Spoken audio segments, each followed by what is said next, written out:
کیا دعوت حق کے لیے طنزیہ انداز اپنانا ضروری ہے؟ ہاں جی، بعض اوقات ضروری ہوتا ہے، اور ہر بات پہ تو طنز کرنا بھی ضروری نہیں ہے، یہ بھی غلط ہے۔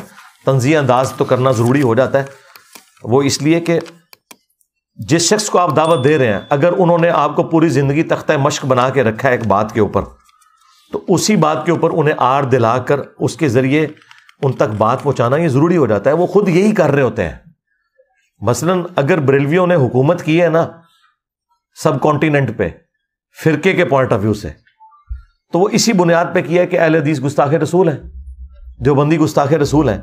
آج اگر بریلویوں کی کتابوں میں چشتی رسول اللہ نکل آیا تو انہیں ہم کہیں گے نا بھائی تم نے 100 سال آپ سمجھیں کہ نیزے کی نوک پہ رکھا ہے سارے فرقوں کو، یہ بات کہہ کہ یہ گستاخ رسول ہے۔ آج چشتی رسول اللہ نکل آیا تو اب تم یہ کہو کہ ہمیں طنز کیوں کرتے ہو؟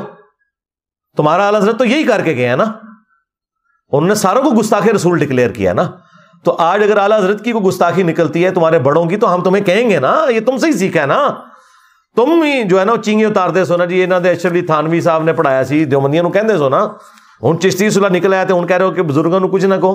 اور حالت یہ ہوگی ہے، ایک بریلوی مولوی نے نا کلپ چڑھایا، اس نے کہا کہ جہاں تک اشرف علی رسول اللہ کا سوال ہے تو یہ دیوبندی خود ہی اس کا جواب دیں گے، میں صرف چشتی رسول اللہ کا جواب دوں گا۔ اندازہ کرو کل تک انہوں نے پوڑ کے رکھ چھڑ دے سن، اور میری دشمنی سے کہہ رہے ہیں کہ بھی اشرف علی رسول اللہ دا میں جواب نہیں دیاں گا، وہ دیوبندی خود دین کے تے غلط بھی نہیں میں کہندا انہوں نے ہونا چاہیے کہ رہا اشرف علی رسول اللہ تو وہ تو ہم ہمیشہ سے ہی غلط کہہ رہے تھے، یہ کہنا چاہیے تھا نا۔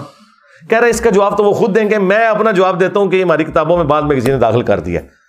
تو 10 سال پہلے تو مناظرے کر رہے سو چشتی رسول اللہ ہوتے ان کے کرو گے؟ تو ہماری دشمنی میں اتحاد امت ہو گیا ان کے درمیان، اور کیا چاہیے تھانوں؟